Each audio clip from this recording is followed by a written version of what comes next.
আমার অবজারভেশন 2026-27 পর্যন্ত একটা অর্থনৈতিক মন্দা চলতে পারে।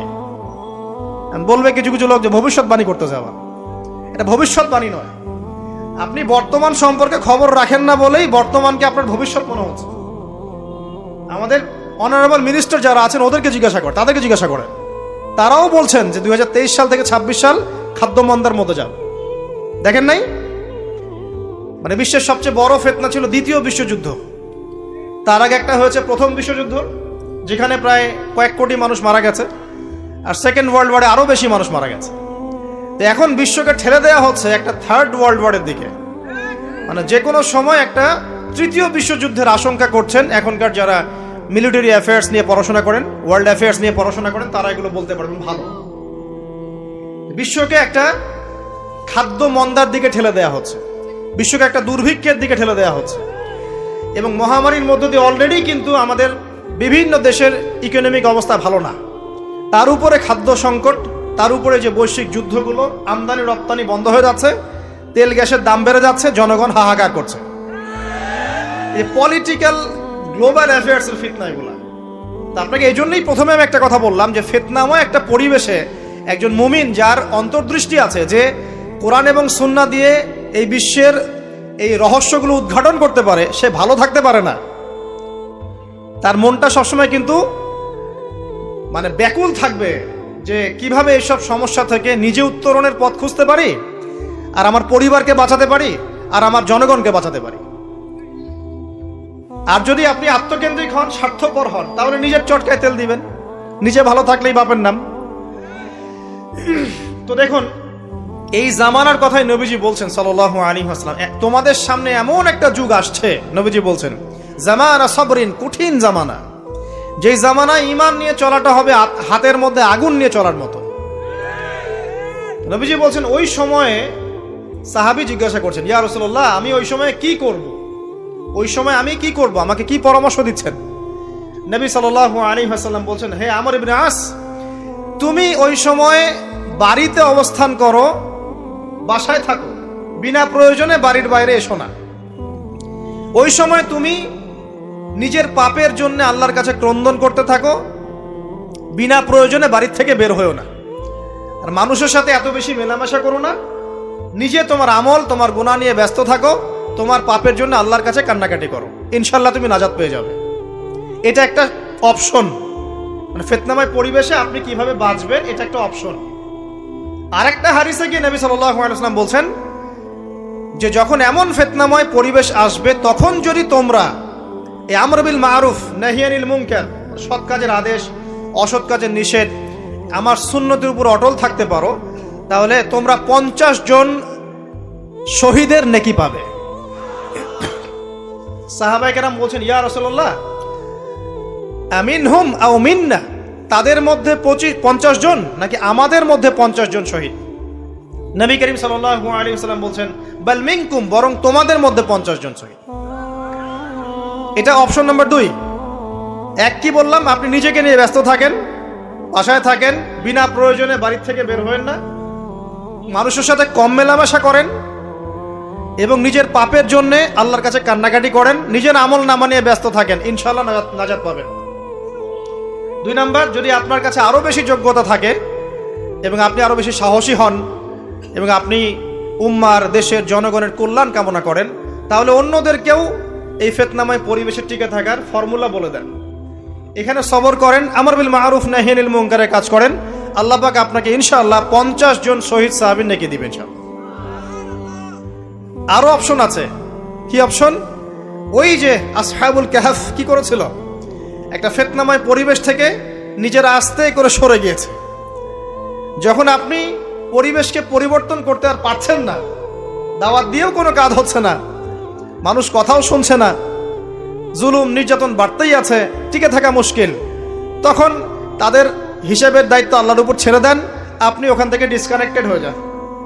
এটা একটা অপশন।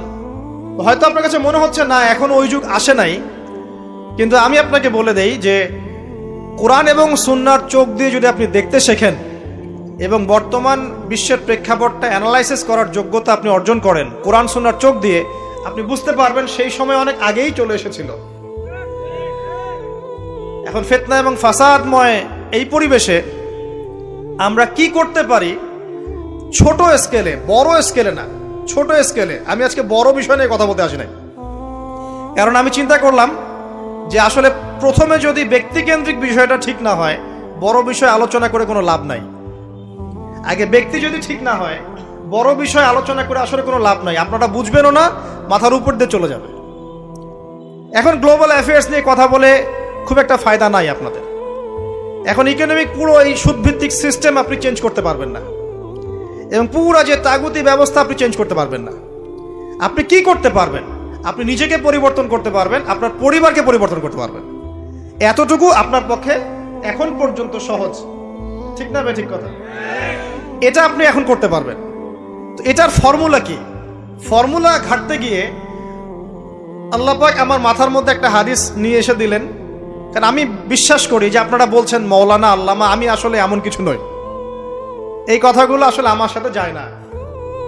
আমি নিতান্তই একজন ছোট মানুষ এবং তালেবে ইলম, জ্ঞানের পথের পথযাত্রী। আর আমি তালেবে ইলম হয়ে থাকতে চাই। আমি মুফতি নই, আমি মুহাদ্দিস, মুফাসসির বা এই যে শব্দগুলো আপনারা বলছেন, এমন কিছুই নয়। আসলে কিয়ামতের মাঠে আমি জান্নাতে যেতে পারবো কিনা আমি নিজেই জানি না।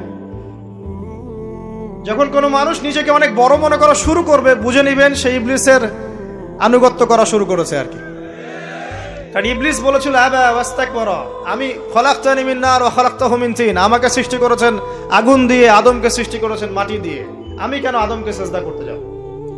তো এটা ইবলিসের চরিত্র, আবা ওয়াস্তাকবার। সে উদ্ধত হয় এবং অহংকার প্রদর্শন করে।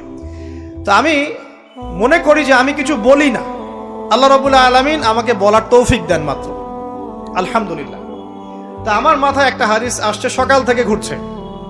সেটা হচ্ছে, দেখুন, বারা ইবনে আযিব রাদিয়াল্লাহু আনহু থেকে বর্ণিত হাদিসটা আসছে এবং হাদিসটা বিশুদ্ধ।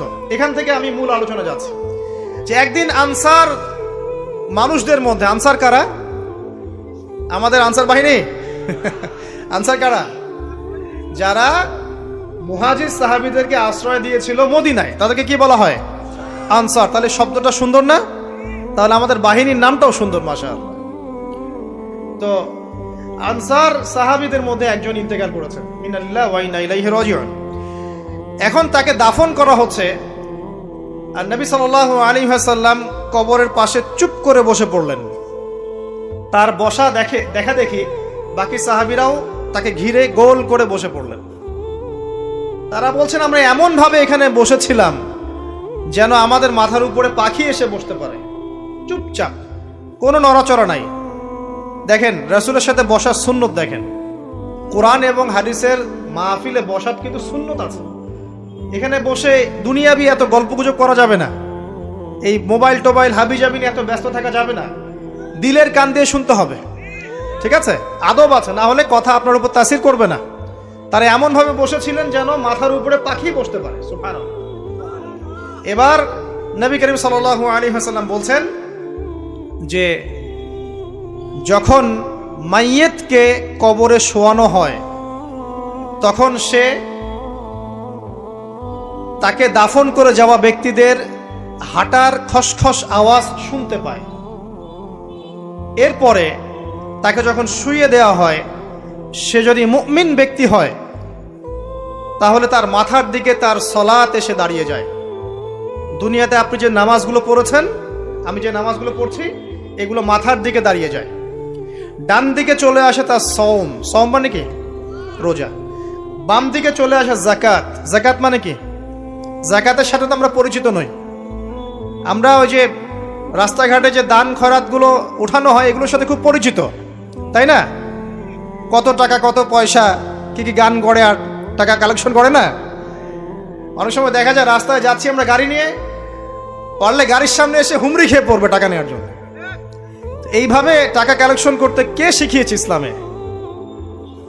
আর আমরা অনেক সময় ছোট ছোট বাচ্চাদেরকে দিয়ে, মাদ্রাসার ছোট ছোট বাচ্চাদেরকে দিয়ে টাকা কালেকশন করাই। এটা ঠিক না। কেন ঠিক না জানেন? ছোটবেলা থেকেই ওর ব্যক্তিত্ব নষ্ট হচ্ছে। এই হাতটা উত্তম না এই হাতটা উত্তম? উপরের হাত উত্তম, নিচের হাত উত্তম? তো ছোটবেলা থেকে সে নিচের হাতে অভ্যস্ত হচ্ছে। দেখেন, এত টাকা পয়সা কালেকশন করে আমাকে আরেকটা স্বতন্ত্র মসজিদ করতেই হবে জরুরি? খুবই জরুরি ছিল। মানুষের কাছে হাত চেয়ে হাত পেতে রাস্তাঘাটে এরকম করে গাড়ি থামিয়ে তারপরে কি বলবো সুর করে গান গেয়ে এত টাকা পয়সা কালেকশন করতেই হবে? মসজিদটা আমাকে টাইলস ফিটিং করতেই হবে? এসি মসজিদ করতেই হবে?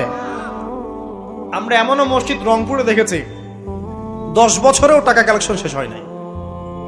10 বছর ধরে কালেকশন হচ্ছে। আমি ছোটবেলা থেকে দেখছি কালেকশন হচ্ছে। কি বুঝলেন? তো এগুলো আমাদের ব্যক্তিত্ব নষ্ট করে। মুসলিমরা উপরের হাতের মালিক। সারা বিশ্ব আমরা একসময় চালিয়েছি। এই পশ্চিমা সভ্যতা আমাদেরকে কি শিখায়? সারা বিশ্ব আমরা চালিয়েছি। এই আপনার উমাইয়া খেলাফতের সময়ও কর্ডোভায় আব্দুর রহমানের যে শাসন ছিল, কর্ডোভায়, স্পেন, পর্তুগাল, এই পুরো জায়গাগুলো পশ্চিমা বিশ্বের, এগুলো মুসলিমরা শাসন করেছে প্রায় 500-600 বছর। ইতিহাস তো আমরা জানিও না, পড়িও না, ভুলে গেছে। ইতিহাস পড়তে হয়। হিস্ট্রি ঘাটলে দেখবেন রাসূল সাল্লাল্লাহু আলাইহি ওয়াসাল্লামের 23 বছরের নববী যুগ, স্বর্ণযুগ, তারপর আবু বকর সিদ্দিকের খেলাফত, তারপর উমর ইবনুল খাত্তাবের খেলাফত। আবু বকর সিদ্দিকের 2 বছর বা 2.5 বছর, উমর রাদিয়াল্লাহু আনহুর প্রায় 10 বছর, তারপর উসমান রাদিয়াল্লাহু আনহুর 12 বছর, আলী রাদিয়াল্লাহু আনহুর প্রায় 2-2.5 বছর, তারপরে হাসান রাদিয়াল্লাহু আনহু 6 মাস। এরপরে উমাইয়া খেলাফত শুরু হলো মুয়াবিয়া রাদিয়াল্লাহু আনহুর হাতে, প্রায় 20 বছর।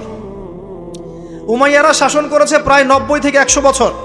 তারপর জাব নদীর যুদ্ধে উমাইয়া আব্বাসীয়রা একে অপরের সাথে যুদ্ধ করেছে, করে উমাইয়ারা পরাজিত হয়ে আব্বাসীয়রা ক্ষমতায় গিয়েছে। ক্ষমতায় গিয়ে তারা প্রায় শাসন করেছে প্রায় 550 বছর। এদিকে উমাইয়াদের মধ্যে যারা পরাজিত হয়েছে ওরা চলে গিয়ে কর্ডোভা, আন্দালুসিয়া, ওইদিকে খেলাফত কায়েম করেছে। তারপরে আবার এদিকে ফাতেমি খেলাফত ছিল, উসমানীয় খেলাফত ছিল, তারপরে মিশরে তুলুনি একটা রাজবংশ ছিল, আমাদের সাবকন্টিনেন্টে মোগলরা ছিল, সারা বিশ্বে আমরাই ছিলাম। ইতিহাস তো ভুলে গেছে।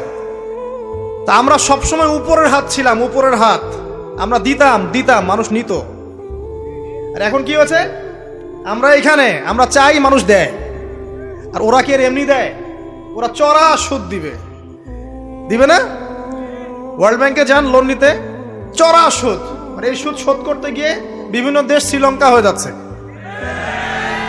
সুদ তো শোধ করতে হবে, এমনি তো আপনাকে আর এগুলো দিবে না।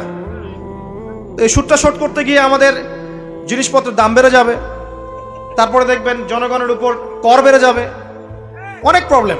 আর এই প্রবলেমগুলো ফেস করতে হবে কি কারণে? রিবা বা সুদের কারণে। তো এই যে বলছি, দেখেন ছোটবেলা থেকেই যে আমরা নিচের হাতে অভ্যস্ত হচ্ছি, এটা ত্যাগ করতে হবে। ব্যক্তিত্বের পরিচয় দেন। এত টাকা পয়সা চেয়ে প্রতিষ্ঠান করার দরকার নাই। আমার জমি আছে 1 বিঘা, আমি প্রতিষ্ঠান করবো ইনশাআল্লাহ। আপনার 2 বিঘা আপনি করেন, যা সামর্থ্য আছে সে করবে, সামর্থ্য নেই করার দরকার নেই। আর একটা মসজিদ যদি কবুল হয়, একটা মসজিদ একটা জেলার জন্য যথেষ্ট। একটা মসজিদ নববী থেকে নবী সাল্লাল্লাহু আলাইহি ওয়াসাল্লাম সারা দুনিয়া শাসন করেছে। আর আমাদের তো কোটি কোটি মসজিদ বাংলাদেশে। এই যুগের কথাও নবীজি বলেছেন, যে যুগে মসজিদগুলো চাকচিক্যময় হবে, মসজিদগুলো কি হবে? চাকচিক্যময় হবে, হেদায়েত উঠে যাবে,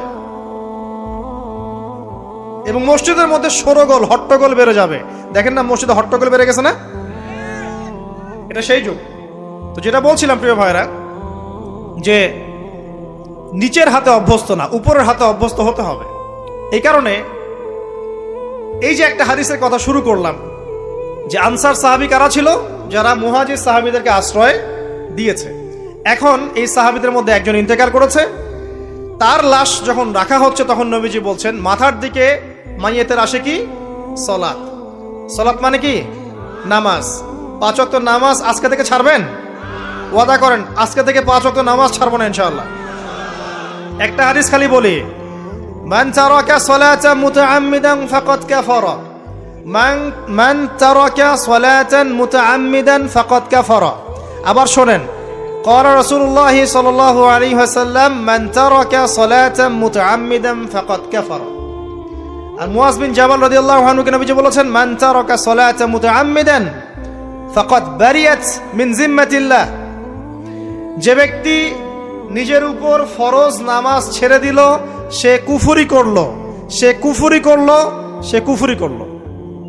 মুয়াজ বিন জাবালকে নবী সাল্লাল্লাহু আলাইহি ওয়াসাল্লাম বলছেন, যে ব্যক্তি ফরজ নামাজ ইচ্ছা করে ছেড়ে দিল, সে ব্যক্তি আল্লাহর জিম্মা থেকে মুক্ত হয়ে গেল। নামাজ ছাড়বেন প্রিয় ভাই, 5 ওয়াক্ত নামাজ জামাতের সাথে ইনশাআল্লাহ। আপনাদের সবাইকে তৌফিক দান করুন, আমিন। জামাত যদি না পান একা পড়ে নেবেন, ঠিক আছে? যদি ঘুমিয়ে থাকেন ঘুম থেকে উঠে পড়বেন, ভুলে গেছেন যখন মনে হবে তখন পড়বেন। অজু করার পানি নাই, কি করবেন? তায়াম্মুম করবেন। তায়াম্মুমেরও কিছু নাই, আপনার কোনো কাপড়ই নাই, সতর ঢাকার কোনো কাপড়ই নাই, কি করবেন? বসে বসে নামাজ পড়বেন ওই অবস্থাতেই। এটা কোনো মাফ নাই, মানে আপনার অজু করার কোনো পানি নাই, তায়াম্মুমের কিছুই নাই, কাপড়ও নাই সতরে, তখনও নগ্ন হয়ে বসেই নামাজ পড়তে হবে, মাফ নাই। যখন শোয়ানো হবে মাথার দিকে কি থাকবে? সালাত। তাহলে আমরা যারা ফরজ সালাত এখনো আদায় করছি না, আজকে তওবা করেন, বলেন আস্তাগফিরুল্লাহ আল্লাযী লা ইলাহা ইল্লা হুয়াল হাইয়ুল কাইয়্যুম ওয়া আতুবু ইলাইহি। হে আল্লাহ, আমরা তওবা করছি, সারা জীবনে যত নামাজ পড়ি নাই, এই সমস্ত নামাজ না পড়ার পাপ থেকে তোমার কাছে তওবা করছি। ঠিক আছে? এটা আস্তাগফিরুল্লাহর অর্থ নয়, আমি বাংলায় বললাম। আর যদি নামাজ কাজা করে আদায় করে দিতে পারেন আলহামদুলিল্লাহ, খুবই ভালো হয়। যদি নাও পারেন তাও এখন থেকে আর কোনো নামাজ বাদ দিয়ে না, আর বেশি বেশি নফল নামাজ পড়ার চেষ্টা করেন। আল্লাহ পাক তৌফিক এনায়েত করুন। আসুন, তারপরে ডান দিকে কি? সওম। সওম মানে কি? রোজা। রমজান মাসে রোজা রাখি সবাই তো, মাশাআল্লাহ, আলহামদুলিল্লাহ। রমজান মাসে সওম রাখার পাশাপাশি বেশি বেশি নফল সওম রাখার ব্যাপারে অভ্যস্ত হওয়ার চেষ্টা করতে হবে। সবচেয়ে সেরা সওমগুলো হচ্ছে মাসের 3 দিন, আইয়ামে বীজের সওম, চাঁদের 13, 14 এবং 15 তারিখ। আর সপ্তাহে 2 দিন, সেটা হলো বৃহস্পতিবার এবং কি সোমবার। আল্লাহ পাক তৌফিক দান করুন, আমিন। এছাড়া আরাফার সওম আছে, আশুরার সওম আছে, ঠিক আছে? জিলহজ মাসের প্রথম 10 দিন রাখতে পারেন, ইত্যাদি। এবার বাম দিকে কি? যাকাত। যেটা বলছিলাম, যাকাতের সাথে আমরা খুব একটা পরিচিত নই, অথচ যাকাত একটা ফরজ ইবাদত। কেউ যদি নামাজ এবং যাকাতের মধ্যে পার্থক্য করে, সে ব্যক্তি কাফের হয়ে যাবে। কেউ যদি মনে করে নামাজ আমি মানি, যাকাত আমি মানি না, তাহলে কাফের হয়ে যাবে। নিসাব পরিমাণ সম্পদ হলে প্রত্যেক মুসলিমের উপর যাকাত ফরজ, ঠিক আছে? এবং এই যাকাতই হচ্ছে আপনার ইসলামিক অর্থনীতির মূল ভিত্তি। আগে মুসলিমদের সাথে 2টা জিনিস থাকতো। যখন মুসলিমরা সারা বিশ্বকে নেতৃত্ব দিয়েছে, তখন ডান দিকে একটা বড় তরোয়াল থাকতো, আর বাম দিকে একটা ছোট খঞ্জর থাকতো, জানেন? এই মোগল আমলেও দেখবেন, নবাব সিরাজউদ্দৌলাদের আমলেও দেখবেন, ডান পাশে একটা বড় সৌর থাকতো, আর বাম পাশে থাকতো একটা ছোট খঞ্জর। ওই 2টা জায়গায় এখন স্থান নিয়েছে। ডান পকেটে একটা বড় স্মার্টফোন, আর বাম পকেটে ছোট একটা আবার কথা বলা ফোন। মানসিকভাবে আমরা সুস্থ নই এখন। আল্লাহ পাক আমাদেরকে বোঝার তৌফিক দেখ। কথাগুলো আঘাত করার জন্য বলছি না, আমি কথাগুলো বলছি এই কারণে যে আমাদের এই যুব সমাজকে নিয়ে আমাদের অনেক আশা। যুবকরা ইসলাম শিখবে, এলেম শিখবে, আমল করবে, ইনশাআল্লাহ আগামী দিনে এই জাতিকে নেতৃত্ব দিবে। এই সময় থেকে যদি ওদেরকে ট্রেন্ড আপ করা না যায়, তাদের ম্যানার্স, বিহেভিয়ার, হিউম্যান বিহেভিয়ারগুলো ডেভেলপ করা না যায়, তাহলে আগামী দিনে কি এরা জাতিকে নেতৃত্ব দিতে পারবে? তো যে কথা বলছিলাম প্রিয় ভাইরা, দেখুন, যাকাত ইসলামিক অর্থনীতির মূল ভিত্তি। কিভাবে জানেন? ব্যবসা এবং যাকাত এটা কি করে? এটা একটা মার্কেটের মধ্যে সম্পদ ঘুরতে থাকে। আমি বুঝাচ্ছি আপনাকে। মনে করেন আপনি ব্যবসা করছেন এবং যাকাত দিচ্ছেন। যাকাত কারা দিবে? যারা যাকাতের নিসাব পরিমাণ সম্পত্তি রাখে, মানে কিছুটা ধনী তারা। তো তারা ব্যবসা করছে, মাশাআল্লাহ।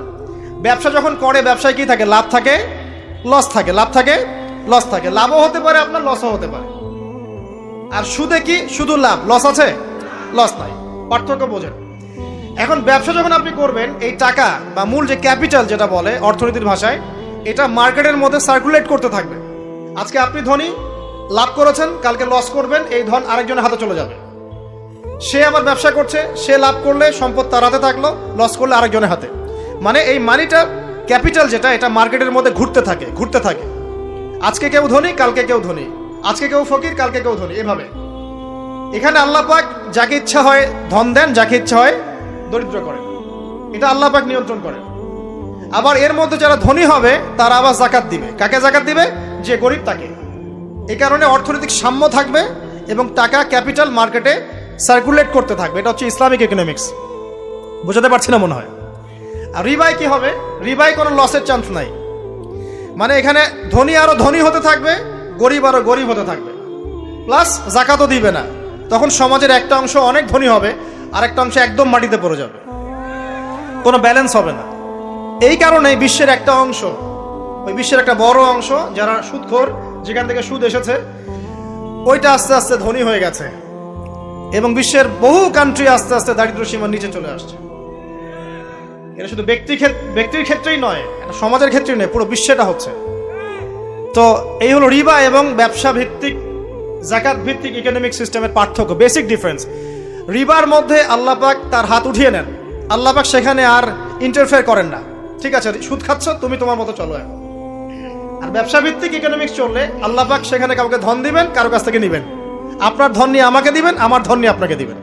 আর আমি যদি ধনী হই, আমি আবার জাকাত দিব, সেই জাকাতের টাকা আবার আপনার হাতে যাবে, কেউ না খেয়ে মরবে না। তো সামনে এই যে বলা হচ্ছে 2023 সাল, শুধু 23 সাল না, আমার অবজারভেশন 2026-27 পর্যন্ত একটা অর্থনৈতিক মন্দা চলতে পারে। বলবে কিছু কিছু লোক যে ভবিষ্যৎবাণী করতে যাওয়া, এটা ভবিষ্যৎবাণী নয়। আপনি বর্তমান সম্পর্কে খবর রাখেন না বলেই বর্তমানকে আপনার ভবিষ্যৎ মনে হচ্ছে। আমাদের অনারেবল মিনিস্টার যারা আছেন ওদেরকে জিজ্ঞাসা করেন, তাদেরকে জিজ্ঞাসা করেন, তারাও বলছেন যে 2023 সাল থেকে 26 সাল খাদ্য মন্দার মধ্যে যাবে। দেখেন নাই? তারাও এই কথা বলছেন কারণ তারা বুঝতে পারছেন ওয়ার্ল্ডের অবস্থা ভালো না। এখানে একটা সলিউশন বলছে, ইচ্ছা হলে আপনি গ্রহণ করতে পারেন, ইচ্ছা হলে নাও করতে পারেন। আমার তো চাপিয়ে দেওয়ার কোনো ক্ষমতা নাই। ফাযাক্কির ইন্নামা আনতা মুযাক্কির, আপনি শুধু উপদেশদাতা। লাস্তা আলাইহিম বিমুসাইতির, আপনি কারো প্রতি দারোগা নন। কি উপদেশ? এই যে জাকাত, যেটা জাকাত, আমাদের জাকাত যেটা আসে, এটাকে একটু বড় পরিসরে কালেক্ট করার চেষ্টা করতে হবে। করে যদি আমরা সুষ্ঠু বন্টন করতে পারি গরিবদের মাঝখানে, ইনশাআল্লাহ কেউ খাদ্য অভাবে মারা যাবে না ইনশাআল্লাহ। আল্লাহ পাক আমাদেরকে বোঝার তৌফিক দান। এর পাশাপাশি তারা যেটা বলেছেন, ইকোনমিক সেকশনের লিডার যারা আছে তারা যেটা বলছেন এটা ঠিক বলছেন। তারা বলছেন কৃষিভিত্তিক অর্থনীতির কথা বলছেন, এটার সাথে আমি 100% একমত।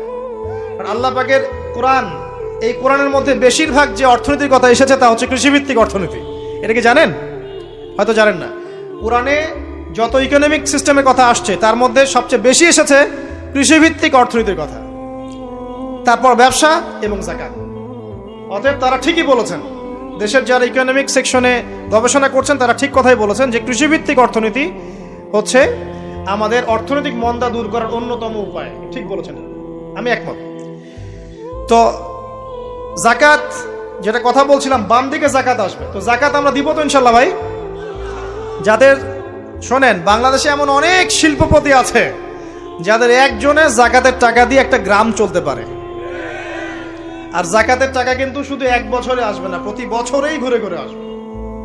মনে করেন যে আপনাদের এলাকার মধ্যে অনেক বিত্তশালী আছেন, আমি দোয়া করি মন থেকে আল্লাহ পাক বিত্তশালীদের অন্তরটাকে নরম করে দিক এবং ওসমান রাদিয়াল্লাহু আনহুর মতো দানশীল করে দিক। আমরা দোয়া করি, আমরা কারো খারাপ চাবো, সবার জন্য হেদায়েতের দোয়া করব। টাকা থাকতে তো সমস্যা নাই, কিন্তু টাকা থেকে যদি উসমান রাদিয়াল্লাহু আনহু হতে না পারলাম তাহলে সমস্যা। টাকা থাকতে কোনো সমস্যা নাই, ধন আপনাকে আল্লাহ দিতেই পারে। এই ধনটাকে উসমান গনি রাদিয়াল্লাহু আনহুর মতো আল্লাহর পথে বিতরণ করে দেন, ইনশাআল্লাহ আল্লাহ পাক আপনাকে জান্নাতুল ফেরদৌস দান করবেন। তো অনুরোধ থাকবে, দেখেন আপনারা যদি একটা এলাকার জাকাত কালেক্ট করতে পারেন, মনে করেন কথার কথা এখানে কিছু মেয়ে আছে যারা খারাপ পথে পা বাড়িয়েছে, আমার কথা বুঝতে পারছেন? আচ্ছা, এরকম পল্লী অনেক জায়গায় আছে না? এক বছরের জাকাতের টাকা দিয়ে সমস্ত যৌন পল্লীর মেয়েদেরকে কাজ দেয়া সম্ভব, কর্মে আনা সম্ভব। ওদেরকে কাজের ব্যবস্থা করে দেন, ওরা কখনোই এই সেক্স ওয়ার্কারের কাজ করবে না ইনশাআল্লাহ। কোনো মেয়ে এই কাজ করতে চায় না আমার মতে। কোনো মেয়ে চায় না যে ইজ্জত বিক্রি করে খাবো, কোনো মেয়ে চাবে? কখনো চাবে না। ওকে আপনি ভালো কাজের ব্যবস্থা করে দেন এই জাকাতের টাকা দিয়ে, দেখবেন ইনশাআল্লাহ সে ওই খারাপ পথ ছেড়ে দিয়েছে। অনেক দেখবেন দরিদ্র মানুষ আছে যে পড়াশোনা করার কোনো সুযোগ নাই, টাকা পয়সা নাই, পড়াশোনা করতে চায় কিন্তু টাকা পয়সা নাই, দিনের জ্ঞান অর্জন করতে চায়, দেশকে কিছু দিতে চায়, টাকা নাই, তাকে আমরা হেল্প করতে পারি না? পারি। অনেক মানুষ আছে মাদক দ্রব্য বিক্রি করছে, তাকে বুঝান, দিনের হেদায়েত দেন যে ভাই আমি তোমাকে আরো ভালো চাকরি দিব, ভালো ব্যবসা দিব, তুমি ছাড়বা কিনা? বলবো আমি ছেড়ে দেবো ইনশাআল্লাহ। বুঝালে ছেড়ে দেবে ইনশাআল্লাহ। এই যে মেগা প্রজেক্ট যেটা কথা বলি আমরা, আত্ম উন্নয়নমূলক বলেন, যুব উন্নয়নমূলক বলেন, বা কান্ট্রি ডেভেলপমেন্টের কথা বলেন, এখানে যাকাত একটা বড় শক্তি হতে পারে। তবে এটাকে সুষ্ঠুভাবে কালেক্ট করতে হবে এবং যাকাতের যে 8টা খাত আছে এই খাতগুলোতে সুষ্ঠুভাবে বন্টন করতে হবে। অমুসলিমদেরকেও যাকাত দেওয়া যায়, জানেন? অমুসলিম যদি কেউ থাকে, দরিদ্র, তাকেও যাকাত দিয়ে সহযোগিতা করা যায়।